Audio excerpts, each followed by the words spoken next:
Y continuamos nuestro estudio. Estamos al final de la página número 6. Hemos visto los consejos de Kamalashila de cómo mejor prepararnos para la práctica de shamatha. ¿Cuáles son las condiciones que mejor, que son conducivas, que mejor nos ayudan a desarrollar la práctica meditativa? Y la última que mencionó es una reflexión sobre la impermanencia. De todas las reflexiones son las que más sana, la que más purifica, la que más nos ayuda.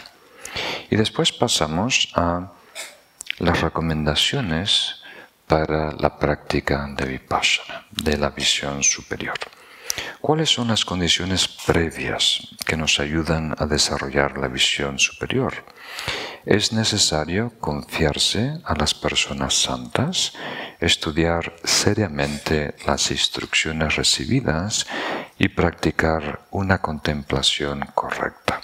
Entonces se nos dice tres cosas, Kamalashila. Vamos a ver ahora las tres por separado en más detalle. ¿En qué tipo de persona santa deberíamos confiar?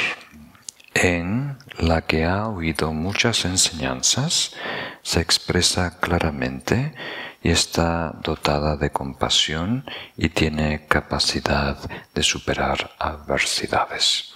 Entonces aquí hay 3 o 4, depende cómo lo veas, 3 o 4 condiciones de un mentor, un maestro cualificado. La primera es sabiduría.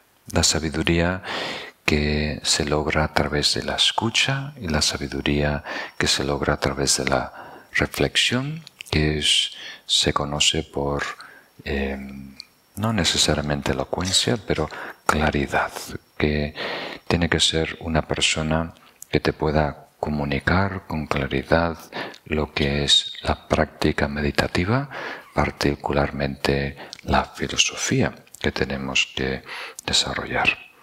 Luego, tiene que ser una persona dotada de compasión, quiere decir alguien que está interesado en nosotros, alguien que quiere y está interesado en nuestro desarrollo y nos quiere apoyar.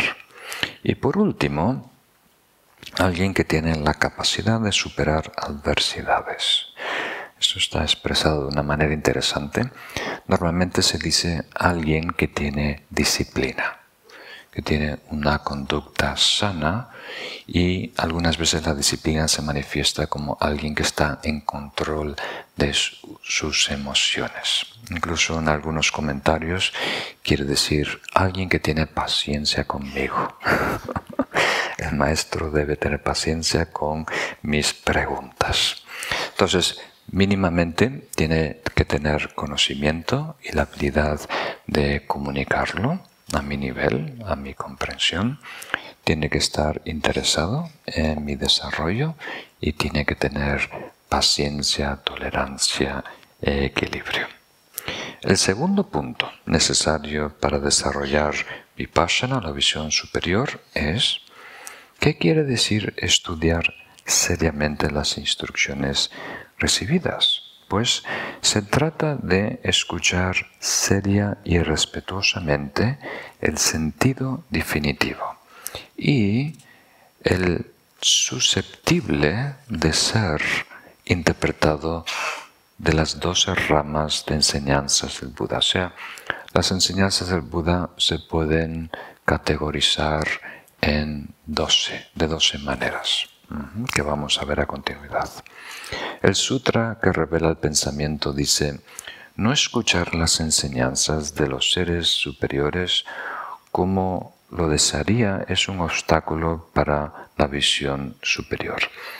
El mismo sutra dice, añade, la visión superior surge de su causa, la visión correcta, que a su vez proviene de la escucha y de la contemplación. Entonces aquí hay mucho que comprender. Espero que no se asusten. Es más simple de lo que parece. Quiere decir que si estamos meditando en Vipassana, estamos tratando de comprender la realidad. Entonces queremos tener acceso a esa realidad, queremos comprender esa realidad. Y esa comprensión pasa por 3 niveles.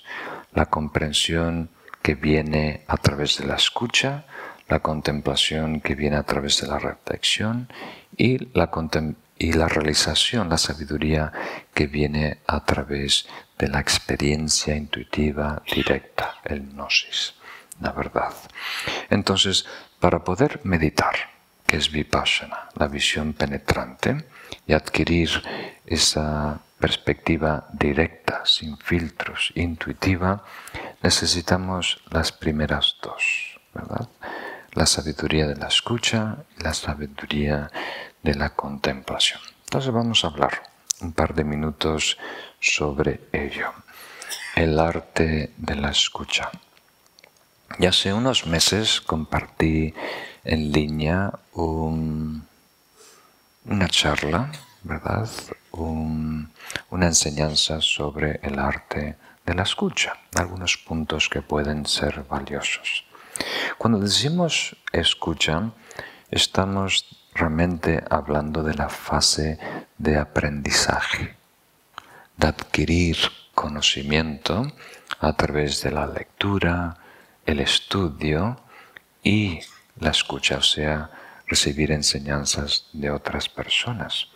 Entonces, esta primera fase del estudio tiene el título de escucha porque de todas las avenidas, de todos los medios para adquirir conocimiento, el mejor es escuchar a alguien que sabe. Es muy importante ser leídos, educados en el Dharma, muy importante, pero aún más valioso poder, como diríamos, aclarar las dudas con una persona que responde a nuestras preguntas y que con un vocabulario contemporáneo nos acerca a la filosofía que está plasmada en otro siglo y en otra cultura. Entonces, en el budismo tibetano, en el budismo en general, es muy importante la transmisión oral. No es una tradición que depende de la letra muerta, que podemos abrir la página de una escritura sagrada y de ahí extraer la esencia del significado. Necesitamos esas instrucciones orales para mantener la frescura, para que pueda transmitirse de una generación a otra. Incluso en el Mantrayana se dice que hay 3. Una es transmisión oral, otra es comentario y otra es iniciación. Entonces estamos iniciados a la verdad, recibimos la transmisión oral y después una explicación más elaborada. Entonces, ¿cómo hacerlo? ¿Cómo desarrollar el arte de la escucha? Porque el objetivo no es reproducir los sonidos, ¿verdad? No queremos ser un loro. Como nos explica aquí Kamalashila, hay una frase aquí muy importante. Al final de la página 6 dice: escuchar seria y respetuosamente el sentido definitivo. Entonces, la distinción de la fase de aprendizaje es captar el sentido de la enseñanza, que va más allá de las palabras. Ese es el secreto de la primera fase, captar el sentido. Entonces, algunas veces me apoyo de una enseñanza clásica que se llama las 4 dependencias para mejor comprender estas 3 fases de la sabiduría: el conocimiento, la comprensión y el gnosis intuitivo. Entonces hay 4 líneas que es muy importante que memoricen. Tomar notas y después memorizarlas, porque sirven como un guía para cómo relacionarnos con el Dharma. Dice, no dependas de la persona, depende de las enseñanzas. No dependas de las palabras, depende del sentido. No dependas del sentido provisional, depende del sentido definitivo. No dependas de la comprensión intelectual, depende de la experiencia directa. Eso es muy importante. Entonces, la primera línea nos ayuda a mejorar nuestra relación con el instructor, con el mentor, con el maestro. Entonces, si hay un negocio con el maestro, es la transmisión del Dharma. Eso es lo que importa. Recibir de esa persona el sentido de las enseñanzas, ¿verdad? Entonces, debemos depender de la instrucción, la guía, las enseñanzas que nos da, no necesariamente de la persona. No podemos fiarnos de la persona eternamente, porque eso no se traslada a beneficio directo. Podemos tener una relación muy íntima con un gran maestro, como Milarepa, como Trapa Gyaltsen, como Sakya Pandita, como el Susantial Dalai Lama y demás, y eso no necesariamente te hace mejor. Verte más a menudo, tomar té con ese maestro, estar en términos cercanos, vivir en la misma casa, eso no te mejora. Lo que realmente nos mejora es las enseñanzas. Entonces, no dependemos de la persona, porque esa persona finalmente se va a ir, ¿verdad? Debemos depender de las enseñanzas. Y la segunda línea que nos recomienda la mejor manera de desarrollar el primer nivel de sabiduría, dice, no dependas de las palabras, depende del sentido. Quiere decir, no te conformes con una lectura literal, memorizar las listas, con saber las definiciones. Trata de extraer el sentido de las lecturas y el sentido de la enseñanza que estás recibiendo. Esa es la clave. Entonces, el arte de la escucha empieza con atención, con respeto y con una mente muy abierta, muy receptiva. Queremos estar sorprendidos. Y yo noto que algunas personas se acercan al Dharma o se acercan a las enseñanzas o piden una entrevista conmigo buscando confirmación. O sea, tienen una idea y quieren un aval, quieren alguien que ponga su sello para confirmar que es así. Entonces, tenemos que tener humildad. No estamos iluminados, queriendo decir que nuestra mejor comprensión del karma no es justa. Nuestra idea de la interdependencia no es adecuada. Nuestra noción de la vacuidad no se aproxima a la verdad última, ¿verdad? Tenemos algo que descubrir. Tenemos que estar abiertos a ser sorprendidos. Entonces, cuando escuchamos, no comparamos. No estamos comparando lo que se está diciendo con algo que hemos leído en un libro, algo que asumimos que es cierto, lo que escuchamos de Krishnamurti. Estamos dándole la oportunidad a algo nuevo entrar y tratar de descubrir si tiene coherencia interna, ¿verdad? Si por sí solo se autosostiene, si es algo coherente por sí mismo. Entonces tenemos que resistir la tendencia dualista de adoptar o rechazar. El arte de la escucha no hace ninguno de los dos. No adoptamos algo como válido y cierto y tampoco negamos, rechazamos algo como incierto. simplemente consideramos, escuchamos, le damos una oportunidad a que información nueva pueda ser sorprendente, pueda ser coherente. Tratamos de captar el sentido detrás de las palabras y sostenerlo, aunque sea contradictorio con lo que asumimos, ¿verdad? Lo sostenemos. Entonces, una marca de un gran ser es poder sostener en su mente simultáneamente dos ideas contradictorias, sin lucha, sin rechazo, sin adoptar. Simplemente las sostenemos. Después, en una segunda fase, procesamos esa información. Analizamos el sentido de las enseñanzas y tratamos de encontrar la verdad más profunda. Aquí se dice como el sentido último.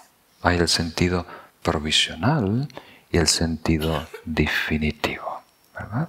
Entonces, si tuviéramos que resumir la segunda fase de adquisición de sabiduría a través del vehículo de reflexión y contemplación, es lograr una comprensión más profunda de las enseñanzas que nos ayuda a relacionarla con el desarrollo espiritual.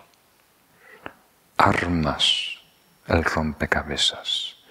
Por ejemplo, si estás recibiendo una descripción de lo que es shamatha, en el arte de la escucha encuentras el sentido, ¿verdad? Shamatha es encontrar equilibrio meditativo, reunir dos cualidades que rara vez coinciden, equilibrio y lucidez, ¿verdad? Y se logra principalmente a través de perfeccionar la relación con una cosa.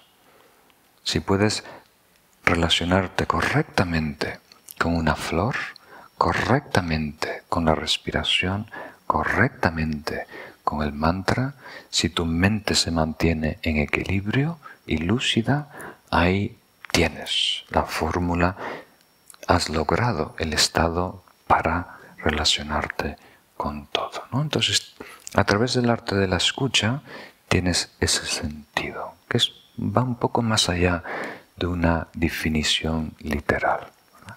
Y ahora, cuando reflexionas sobre shamatha, te preguntas, ¿qué papel juega en el desarrollo espiritual? ¿Qué viene antes? ¿Qué viene después? ¿Cómo se relaciona con la gama de altruismo? ¿De qué manera el amor beneficia a shamatha? ¿De qué manera la compasión necesita de shamatha? ¿Cómo se relaciona con la sabiduría? ¿Cómo se relaciona con la ética? ¿Qué es shamatha para un practicante ordinario, para un practicante avanzado, para alguien iluminado, ¿verdad? Tratas de comprenderlo contextualmente, de diferentes perspectivas. Y luego, teniendo esa comprensión, tratas de cultivar. Meditación es regresar una y otra vez a esa verdad para que sea determinante, para que influya en ti, para que te transforme. Entonces hay piezas de rompecabezas y después hay representaciones cada vez más completas, sofisticadas, precisas y profundas de la realidad.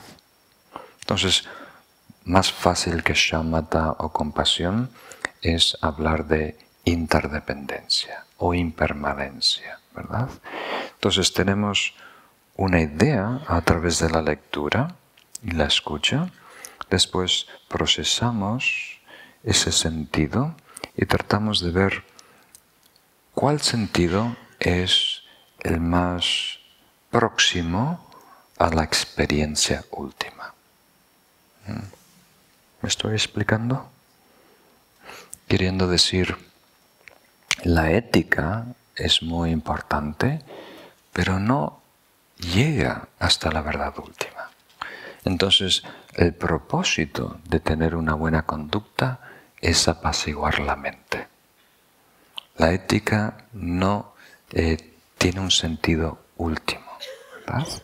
Entonces, el propósito de apaciguar la mente, shamatha, es no tener, como diríamos, obstáculos para percibir la verdad. Entonces, shamatha tampoco nos lleva a la verdad última, ¿verdad? Entonces, la verdad última es una expresión de lo que es el tiempo, de lo que es el espacio, de lo que es el estado de iluminación, de lo que es la naturaleza de la mente, de lo que es la naturaleza última de los fenómenos. Eso es una expresión directa del estado último de la realidad.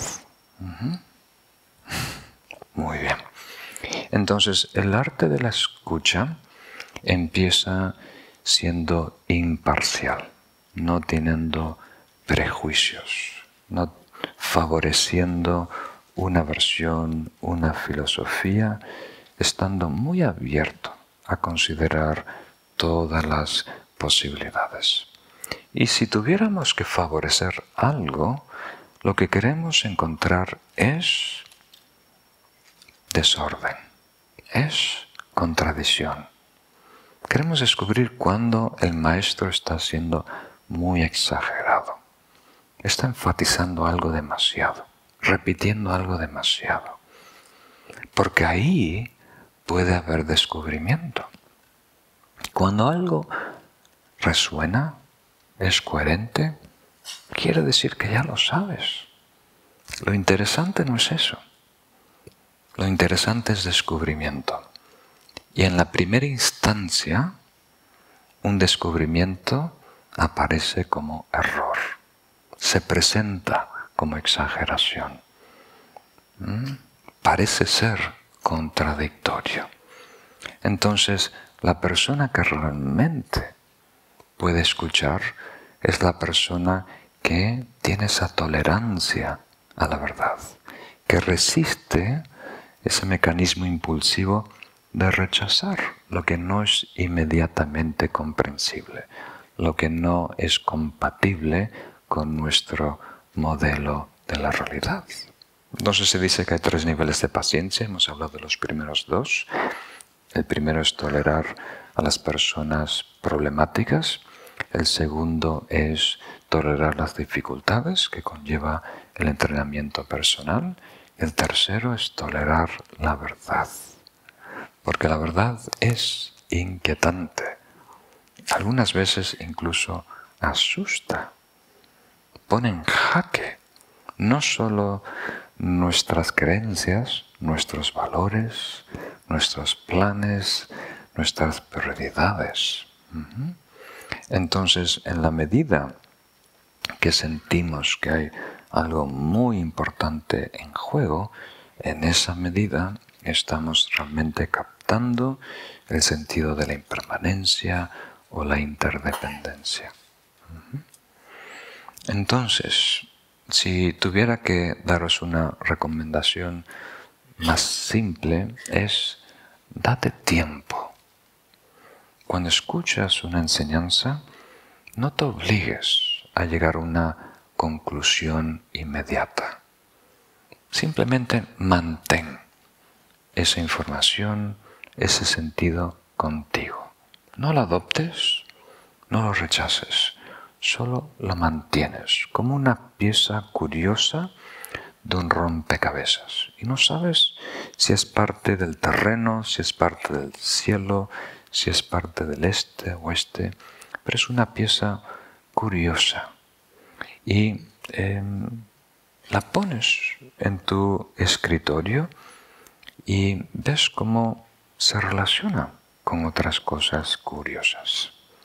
Para darnos esa idea, hablo de el estudio de un artista. Porque yo he visitado muchos estudios de artistas y es muy curioso porque es muy diferente al escritorio de un escribano, de un contable, ¿verdad? De un arquitecto, ¿verdad? Donde todos los lápices están todo está muy ordenado, muy prolijo. Es una situación caótica, normalmente, en donde hay todo tipo de cosas incoherentes.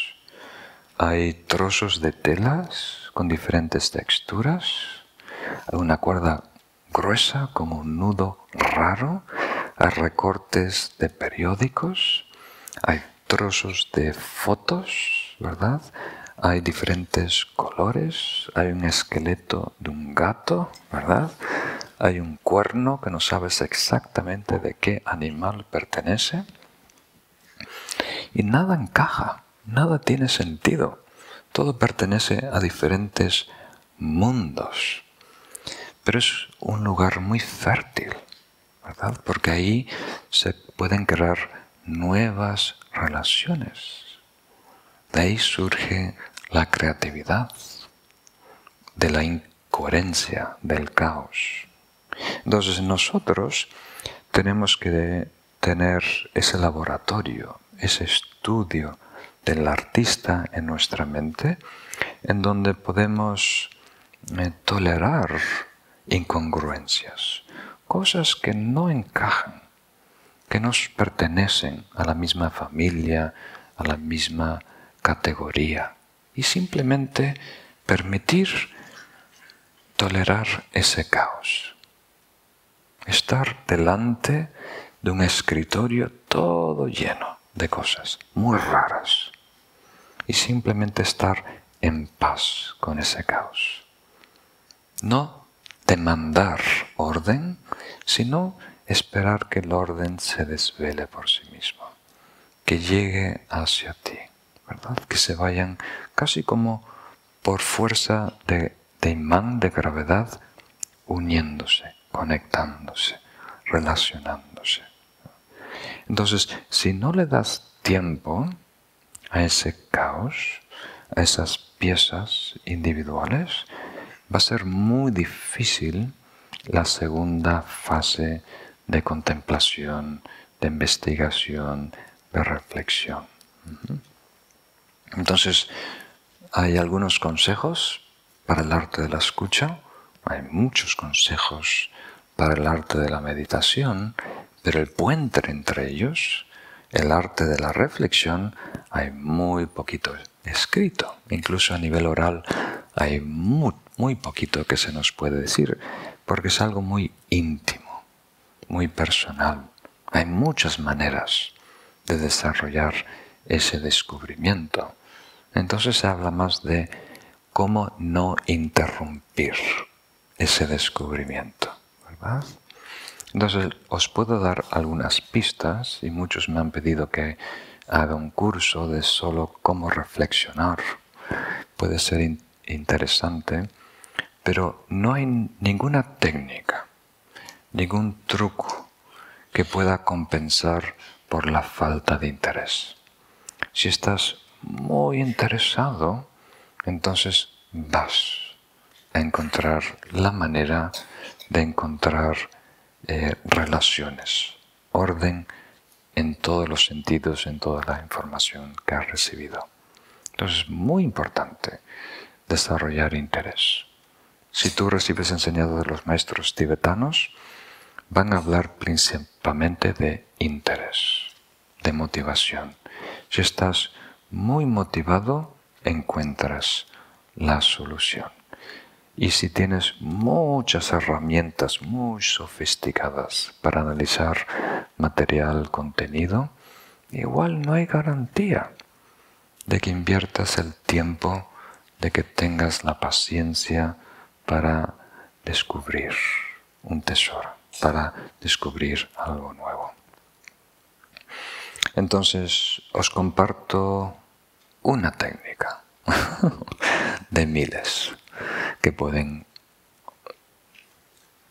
una técnica que es interesante para mí es ver una enseñanza, ¿verdad? Un sentido, desde tres perspectivas diferentes y después analizar cómo se relaciona. Entonces podemos tomar el amor, podemos tomar felicidad, podemos tomar Buda, que es divinidad, y ver cómo lo percibe una persona común y corriente, cómo lo percibe un yogi y cómo lo percibe un ser iluminado. ¿Qué es la felicidad que predomina en el mundo? ¿Qué es la felicidad de alguien que está entrenándose en meditación, cultivándose? ¿Y qué es la felicidad para un Buda? ¿Qué es el amor en el mundo? ¿Qué es el amor de un practicante espiritual, un yogi budista? ¿Y qué es el amor para un Buda? Entonces, si los tres son correctos, las tres perspectivas son legítimas, pero cada una es válida en su contexto. Y si puedes reconciliar o considerarlas independientemente, te va a dar una noción más profunda de la felicidad, del amor, de la divinidad, de la verdad. Y eso es muy importante para saber escuchar a otro, para saber comprender a otro, comunicarte con otro. ¿Tiene sentido? Entonces os invito hoy a reflexionar, elegir uno de ellos. Es un ejercicio, ¿verdad? Todo depende de cuánta información tengas, pero independiente de esa información podemos investigar cómo sería la felicidad, por ejemplo, que es algo que hemos tocado estos días, de la perspectiva base. Base quiere decir antes de introducirnos en el proceso de desarrollo espiritual, ¿verdad? ¿Qué es la felicidad desde la perspectiva de alguien que está entrenándose? ¿Y qué es la felicidad desde la perspectiva de un Buda? Es muy interesante. Entonces, tener una visión panorámica de base, camino y resultado, y ver lo que es la meditación, ves lo que es la reflexión, ves lo que es la disciplina, la ética, desde cada una de estas tres perspectivas. Muy curioso, muy profundo. Entonces ahora pasamos a atender alguna pregunta y duda. Entonces, para resumir, ahora estamos viendo los tres requisitos para Vipassana. En la sesión anterior vimos consejos de Kamalashila para la práctica de Shamatha, muy prácticos, como organizar nuestro entorno. Y ahora vimos los dos primeros del Vipassana, y en la página número 7 vemos el tercero, que es la contemplación, lo que estoy mencionando ahora. Para las personas que tenemos problema de insomnio, pero nos podemos levantar a la hora que queremos, tenemos una vida tranquila, ¿qué recomendaría, qué meditación recomendaría para ayudar a estar, que la mente esté más tranquila por la noche, si hay algo? La segunda pregunta es para alguien que tiene dispuesto la vida como un pequeño retiro, que puede estar 3 meses dedicándose a dar un salto cuántico, espiritual. ¿Cuál sería el horario? O sea, meditación por la mañana, por la noche, ¿qué clases se deberían de hacer? ¿Qué mini programa para alguien que es ermitaño, independiente y que quiere realmente dar un salto? Gracias. Muy bien, muchas gracias. Pues es muy lindo escuchar que tienes esa oportunidad. Excelente, vamos a aprovecharla. Entonces, normalmente lo que nos afecta en el sueño, lo que produce insomnio, son cosas más burdas, como un problema físico. pero sí podemos hacer algo en la meditación para encontrar paz. Y algo que recomiendo, que puede ser una recomendación rara para algunos, pero es muy poderoso, es la oración de Samantabhadra. De todas las oraciones se conoce como la reina de las oraciones. Y son 63 estrofas. Toma más o menos 12 minutos o 15, dependiendo de tu velocidad.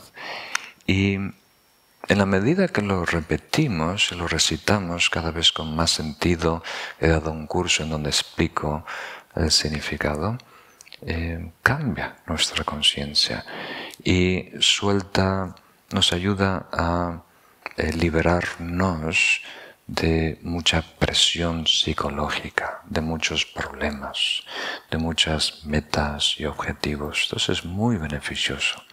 Entonces diría la oración de Samantabhadra y una relajación muy profunda, que puede incluir la práctica de shamatha o la recitación del mantra del Sutra del Corazón.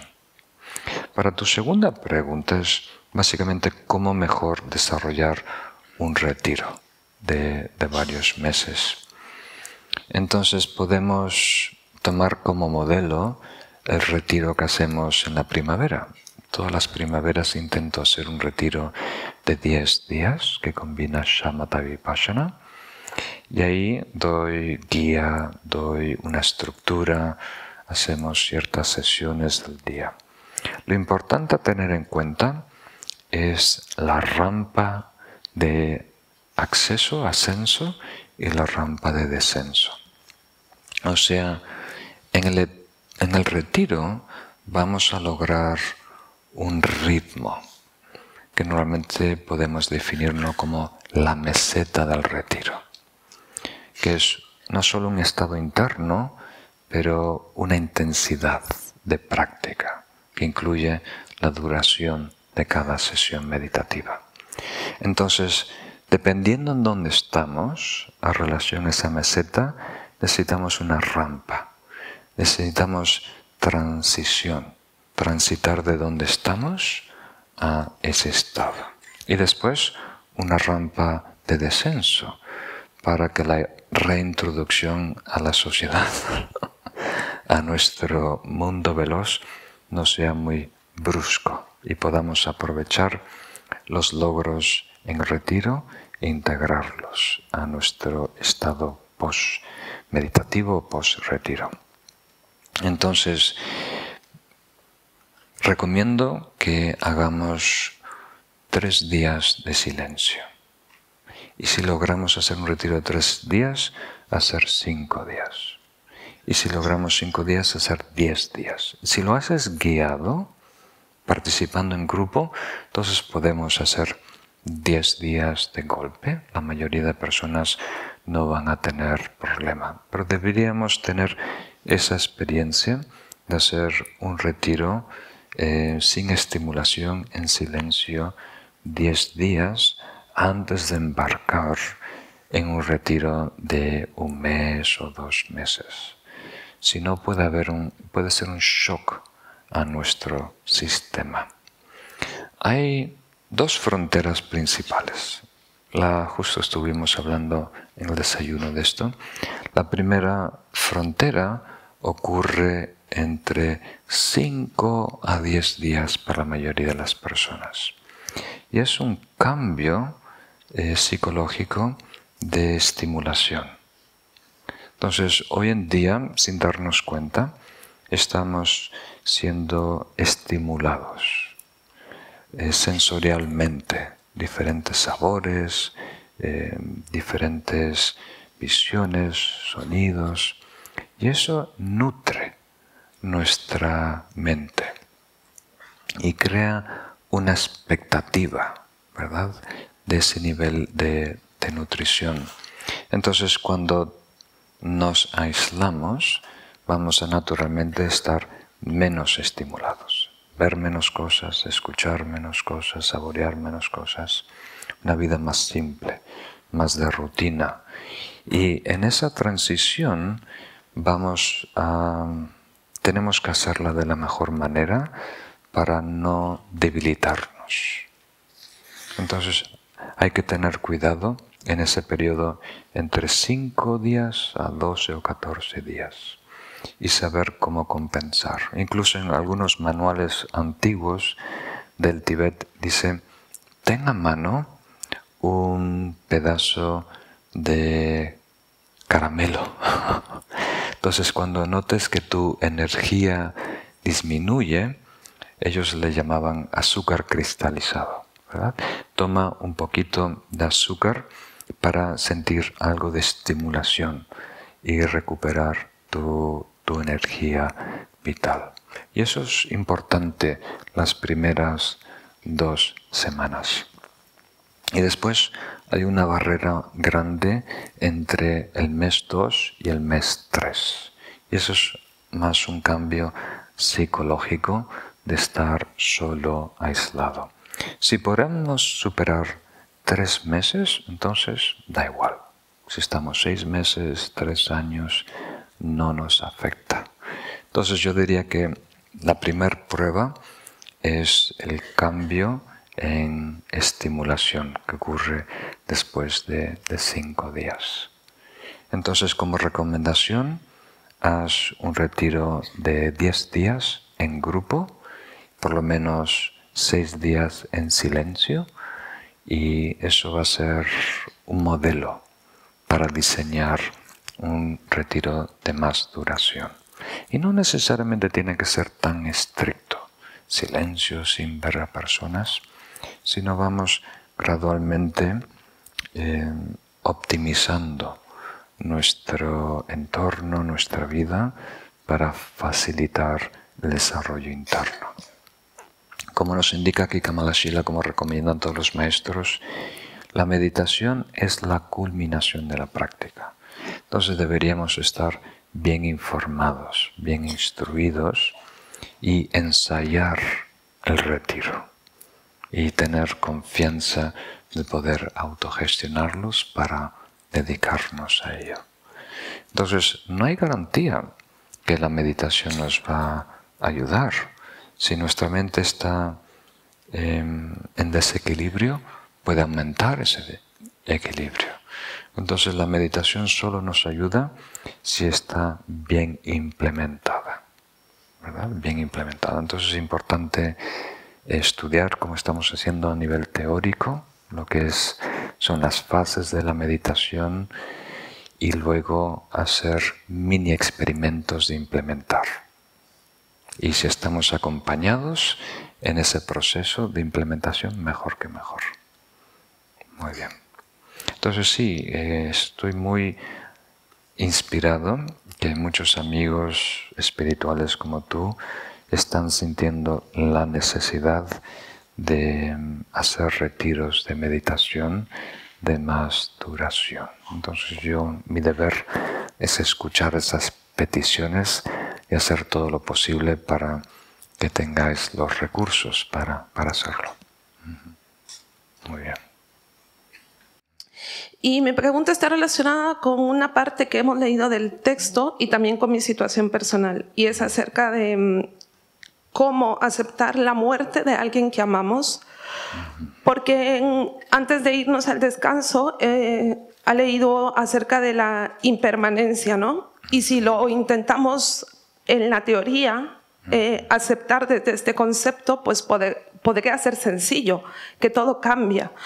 Pero para mí, personalmente, y creo que para la mayoría de las personas, por nuestra condición de seres humanos, pues es muy difícil evitar el apego a la vida, y que tenemos en nuestro concepto de vida la idea dual que ésta está apegada al cuerpo, ¿no? Muchas gracias.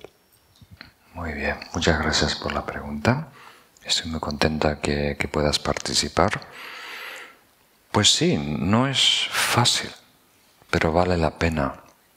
Y la impermanencia es un buen ejemplo de algo que comprendemos, pero que cuesta implementar. Cuesta llevarlo de la idea, la teoría, a cambiar nuestra percepción de la realidad. Entonces, tenemos que insistir en ello. Incluso grandes practicantes, como uno de mis maestros, Khenchen Abe Rinpoche, hacía un esfuerzo para ello.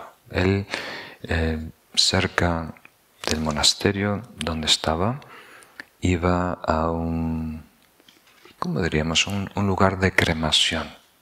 En Nepal, al imperio, hay un lugar en donde las familias traen a sus difuntos y hacen una cremación pública, por decirlo ahí, y uno puede participar en ello. Entonces, él se sentaba del otro lado del río, yo incluso fui varias veces a hacer esa meditación, y presencias ese rito, ¿verdad?, de funeral, la familia trayendo a su ser querido, depositando el cadáver, poniendo leña, haciendo una ceremonia, y ves poquito a poquito el cuerpo descomponerse. Puede tomar 3 o 4 horas.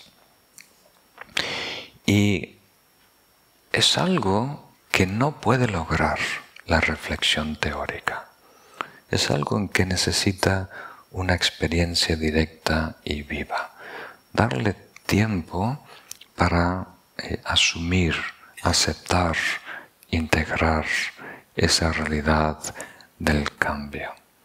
Entonces, nuestra vida está diseñada para enmascarar el cambio y la muerte, ¿verdad? Particularmente en nuestra sociedad moderna. Entonces nosotros tenemos que hacer todo lo posible para exponernos al cambio y a la muerte, para que no nos tome por sorpresa, ¿verdad? Para que no nos tome por sorpresa.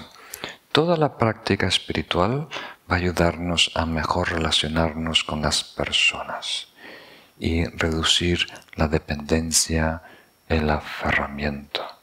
Pero debemos atenderlo también directamente, experiencialmente, con estas prácticas de impermanencia.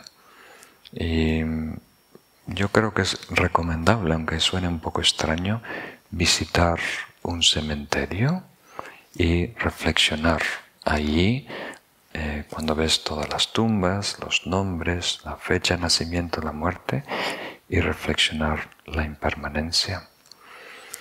O visitar casas de ancianos, hogares de ancianos.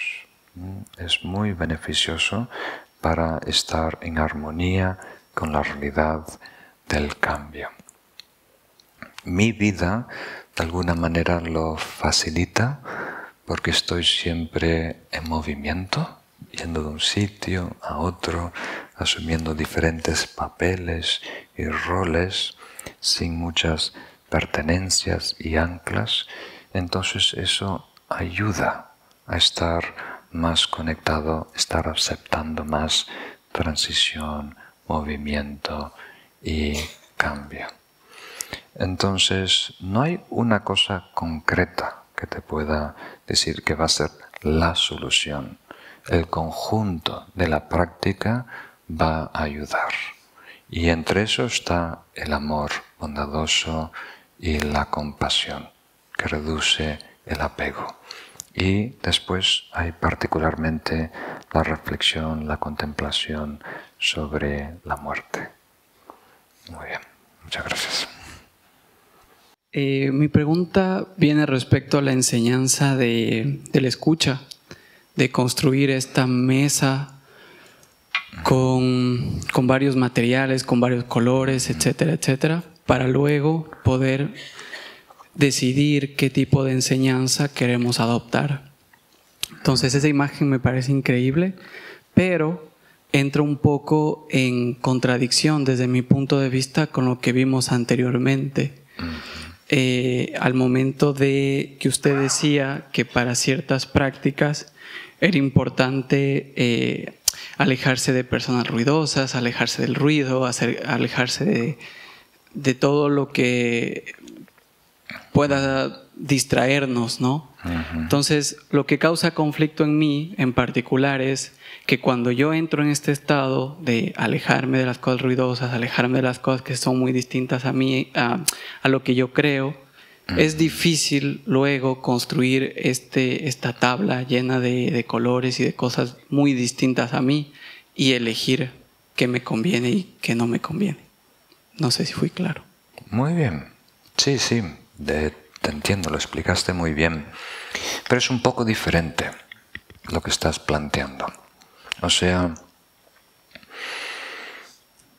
una cosa es exponernos a diferentes proyectos de vida, personas con diferentes ritmos, con diferentes objetivos, relacionarnos con personas de diferentes temperamentos, de diferentes edades, de diferentes culturas, diferentes niveles éticos, personas ruidosas, traviesas. Eso es una cosa. Entonces, cuando recibimos el consejo de crear un entorno favorable para shamatha, para equilibrio meditativo, entonces estamos optimizando nuestra vida para el equilibrio. Y eso quiere decir reducir el volumen y aumentar la calidad. Reducir el ruido, las actividades, simplificar, simplificar, simplificar. Y otra cosa es el mundo de las ideas, ¿verdad? Entonces, incluso cuando nos enfocamos a una idea, como el amor, como la felicidad, como la interdependencia, como la divinidad, lo que os aconsejé reflexionar el día de hoy, hay diferentes perspectivas muy diferentes, a plena vista incompatibles. Entonces, cuando estamos en ese proceso de reflexionar, quiere decir distilar la esencia, captar la fórmula, ¿verdad?, esencial de qué es amor, entonces es útil verlo de diferentes perspectivas, aspectos, y ver de qué manera son diferentes y qué manera son similares, qué papel juegan para cada persona y por qué lo perciben de esa manera. Entonces, nosotros ahora mismo favorecemos una perspectiva, ¿verdad? Estamos, como diríamos, situados en nuestro nivel de conciencia, ¿verdad? Entonces, para ampliar nuestra perspectiva, nuestro nivel de conciencia, para adquirir una comprensión más profunda, no debemos automáticamente, inmediatamente, tratar de buscar, como diríamos, confirmación, sino aventurarnos a verlo de una forma, de una perspectiva muy diferente. Pero esto es en el laboratorio de nuestra reflexión, es algo interno, íntimo. ¿Captas esa idea? Entonces eso es diferente a el entorno externo. Entonces si estamos no solo desarrollando shamatha, si estamos en la universidad y queremos desarrollar estudios y sacar adelante un máster o pasar un examen, entonces es importante alejarte de los amigos que no están haciendo esto, que están en otra fase de su vida, que están promoviendo una nueva discoteca, ¿verdad? Y están atrayendo público y están creando una red de contactos y personas, porque esa actividad, ese enfoque, esa energía es incompatible con sacar adelante un doctorado, un máster, desarrollar bien un examen. Entonces, son dos cosas diferentes. El ejemplo del estudio de un artista, en donde hay curiosidades y cosas aparentemente incompatibles, tiene que ver con el mundo de la reflexión, el mundo del sentido y de las ideas. Entonces, en la medida que tú tienes equilibrio interno, te puedes exponer a un mundo más caótico. En la medida que no hay equilibrio interno, es bueno tener una estructura externa que te sostenga. Normas, reglas, rutina, horario, ¿verdad? Armonía. Pero en la medida que tú de forma autónoma tienes ese sistema de autorregularte, autodisciplinarte, tener equilibrio emocional y psicológico y estar presente y medir tus tiempos, puedes exponerte a una vida errática, ¿verdad? Exponerte a personas, como diríamos, revoltosas. Y no solo sobrevivir, sino florecer. Entonces nos tenemos que saber medir.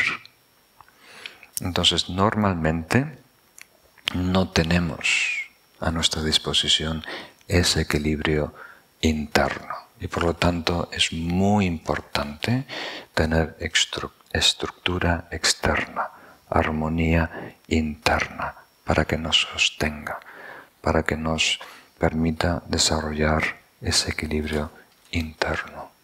Entonces la marca de un gran practicante es poder transitar por diferentes mandalas, lugares y vidas sin perder el equilibrio, ¿verdad? Estar en una tormenta y no despeinarse. Pero para lograr eso, primero tenemos que tener equilibrio personal. Y eso empieza de afuera hacia adentro. Primero creando orden, paz, equilibrio externo para poder lidiar con el desequilibrio externo que arrastramos del pasado. Y cuando podemos sanar nuestro pasado, ¿verdad? Ahí podemos exponernos a un desequilibrio nuevo en el futuro. Incluso el desequilibrio que aportan otras personas desequilibradas. Muy bien. Es muy importante desarrollar el entusiasmo.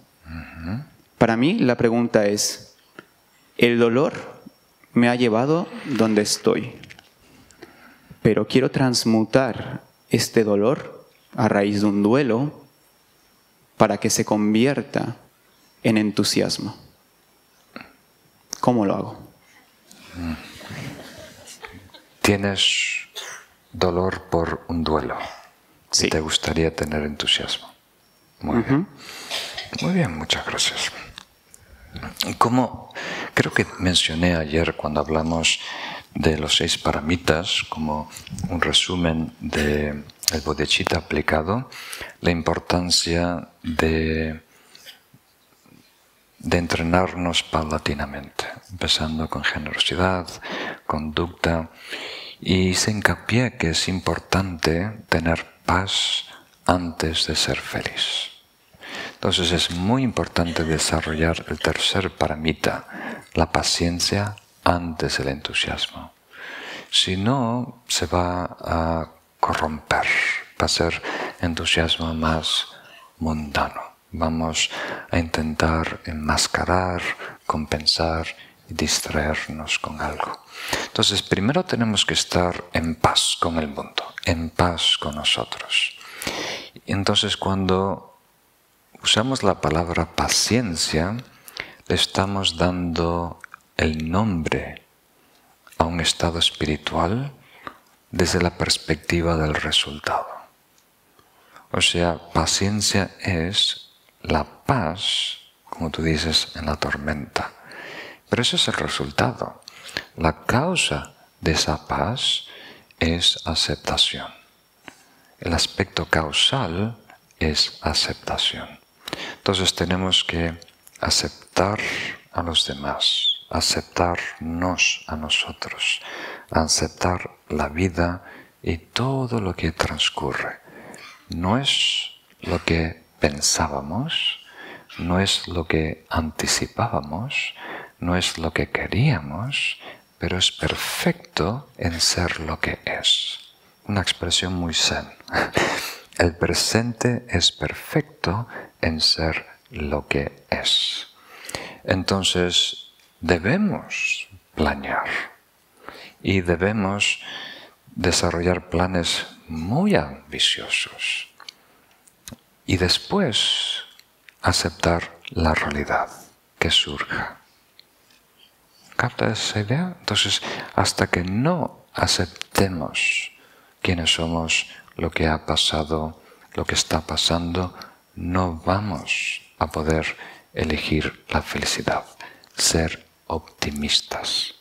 Siempre vamos a estar con ese lastre, con esa deuda, comparando lo que es con lo que debe ser y tratando de retomar el pasado, ¿verdad? Cambiar el pasado. No debería haber sido, esto no es justo, no debe pasar así. Entonces, pelear con la realidad es un desgaste fútil. Debemos desistir de esa pelea inútil. No lleva a ningún sitio.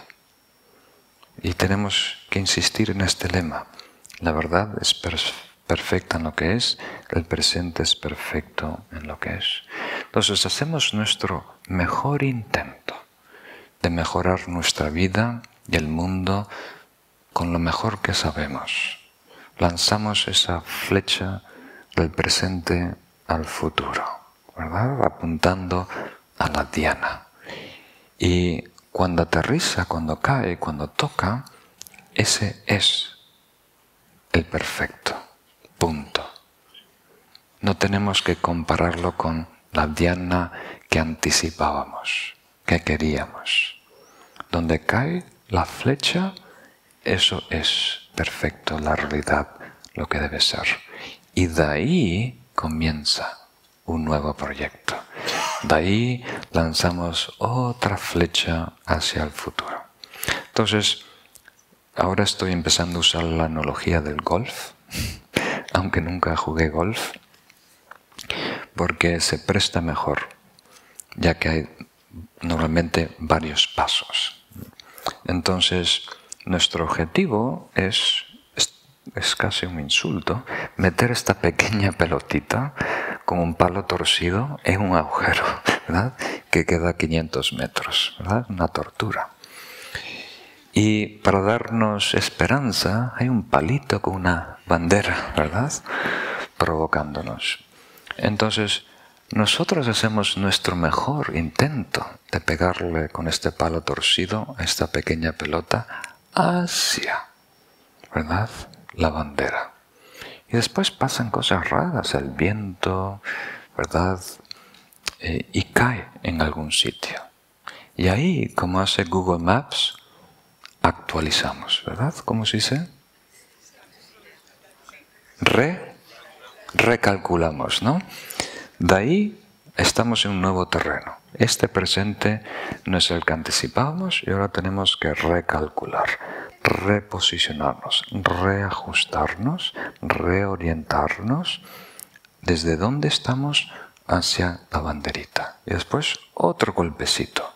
Estamos 100 metros más cerca, ¿no? Y de ahí recalculamos, recalibramos nuestra vida, nuestro proyecto, nuestro enfoque, nuestra, como diríamos, técnica.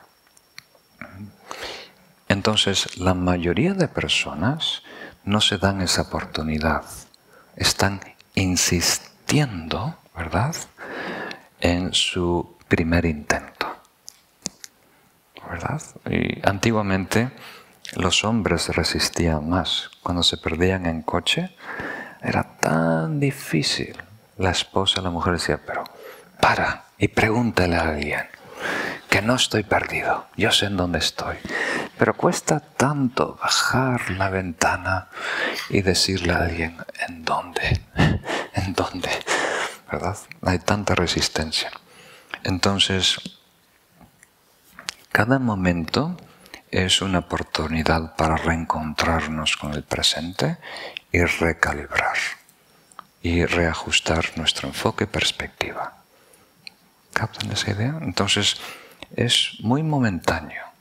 Y shamatha, de una manera intuitiva, nos entrena para soltar el pasado y aceptar el presente cada instante. Es muy fluido, ¿verdad? Entonces, esa es la clave, ese es el secreto.